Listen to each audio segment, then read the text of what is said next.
उम्मीद करता हूँ आप सब खैरियत से होंगे और आपके बर्ड्स भी खैरियत से होंगे और ब्रीडिंग सीजन भी आप सबका अच्छा जा रहा होगा। काफी दोस्तों की रिक्वेस्ट आ रही थी कि भी हमें बच्चे को रिंग कैसे पहनाते हैं इसका प्रैक्टिकल एक्सपीरियंस करके दिखा दें, और लूज बैंड और क्लोज बैंड में क्या फर्क होता है और किस रिंग को प्रेफरेंस देनी चाहिए, आपके ओपिनियन क्या है इस बारे में।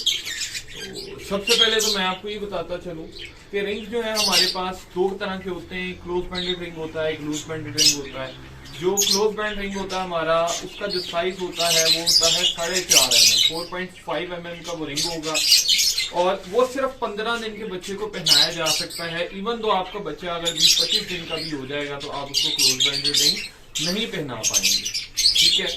इसके बाद जो हमारे पास दूसरी ऑप्शन होती है फिशरी के अंदर जो हम रिंग डालते हैं वो होता है 4.8 mm या 5 mm का।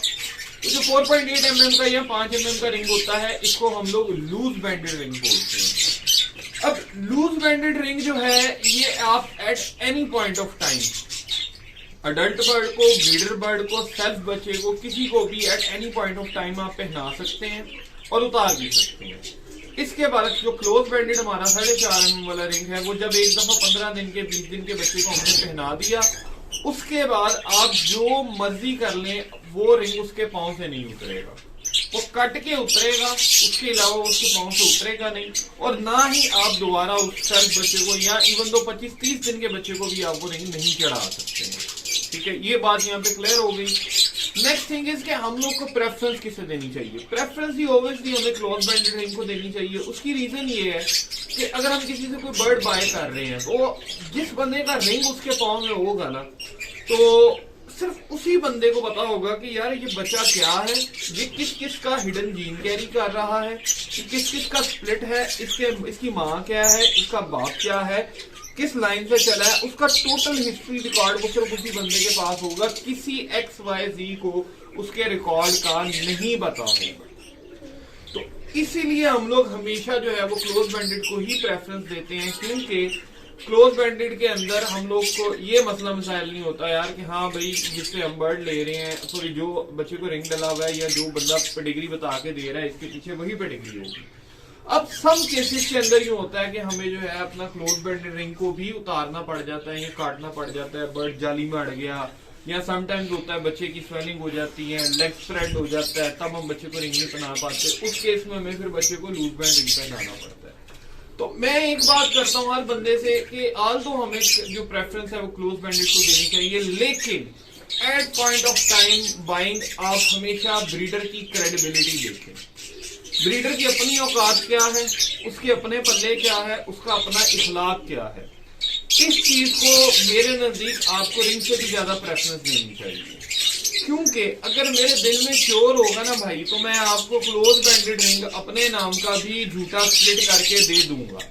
लेकिन अगर मेरे दिल में श्योर नहीं होगा तो फिर मैं आपको जो बर्ड दूंगा मैं ईमानदारी से दूंगा, जिसका है जो है वही बता के दूंगा। सबसे इंपॉर्टेंट चीज है वो है ब्रीडर की क्रेडिबिलिटी। आप उसको अकाउंट फॉर करें कि ब्रीडर कैसा है। अगर जिससे आप बर्ड ले रहे हैं वो खुद बंदे का पुत्र है, उसको खुद किसी से बात करने की तमीज है, उसका इखलाक अच्छा है, उसकी मार्केट में वर्थ अच्छी है, और इवन दो आप मुख्तलिफ ग्रुप्स बने हुए फेसबुक के, आप जाए वहां पे एक ऐड लगा दें यार मैं फलां बंदे से बर्ड बाय करने जा रहा हूँ, इस बंदे की रेपुटेशन कैसी है मार्केट में, आपको एक बायस्ड ओपिनियन मिलेगा और बिल्कुल ओपन जो है ना वो डिस्कशन लोग बता देंगे यार ये बंदा किस तरह का, और फिर आप उस हिसाब से उससे बाइंग कर सकते हैं। तो ये चार चीजें हैं जिनको हमें कंसिडर करना चाहिए at the time of buying. इसके बाद रिंग पे क्या होता है, ये मैं अगर आपको दिखा सकूं जी, ये फोकस करें, ठीक है जी। सबसे पहले ये रिंग के ऊपर ये देखें, कोई भी सोसाइटी होगी उस सोसाइटी का नाम आएगा, जैसे ACP है या LSP है तो हमने अपने ग्रुप के LBS के रिंग बनवाए हैं, ठीक है जी। ये LBS लिखा हुआ है, ये सोसाइटी का नाम आ गया। इसके बाद आएगा जी मेरा एवरी कोड, ठीक है। मेरा एवरी कोड है जी ZA44, ये देख लें जी, ये ZA44 मेरा एवरी कोड आ गया इसके ऊपर, ठीक है। इसके बाद इसके ऊपर आएगा जी बर्ड का रिंग नंबर, ये 006 जो है ये रिंग नंबर आ गया, तो इस बच्चे का रिंग नंबर क्या है। इसके बाद आएगा ब्रीडिंग ईयर, ठीक है, तो ये 2022 चल रहा है चूंकि, तो ये 2022 का ब्रीडिंग ईयर आ गया हमारा। तो 4 चीजें जो है इस रिंग के ऊपर होंगी। नंबर 1 सोसाइटी या उसका ग्रुप वगैरह का कोई नाम, दूसरा ब्रीडर का अपना every code, third thing is बच्चे का रिंग नंबर, और and the fourth thing is breeding year. ठीक है, ये 4 चीजें एक रिंग के ऊपर होती है। रिंग पहनाते कैसे हैं तो मैं आपको प्रैक्टिकल करके दिखा देता हूँ जी। ये माशाल्लाह मेरे पास एक पेल फेलो का चिक पल रहा है, अल्हम्दुलिल्लाह जी। शुक्र है मेरे उस्ताद का, मैं उनका जितना शुक्र अदा करूं उतना कम है। ये उनकी ब्लड लाइन का बर्ड है जी, इसके पेरेंट्स उनके घर से हैं। ब्लू पेल फेलो है ये बर्ड।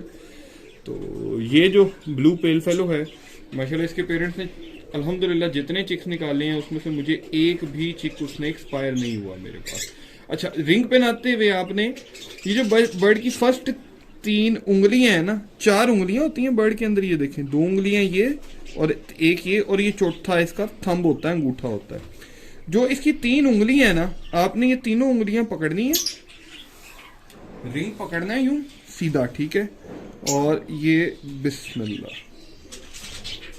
ठीक है जी। आपने ये तीनों जो नाखून है ना, इसके तीनों नाखून आपने आराम से बच्चे के, ये देखें ये तीनों नाखून मैंने अंदर कर दिए बच्चे के, ठीक हो गया जी। ये देखें अब ये तीनों उंगलियां, इसके तीनों नाखून जो हैं ये रिंग में फंस चुके हुए हैं, 1 2 3, ठीक है।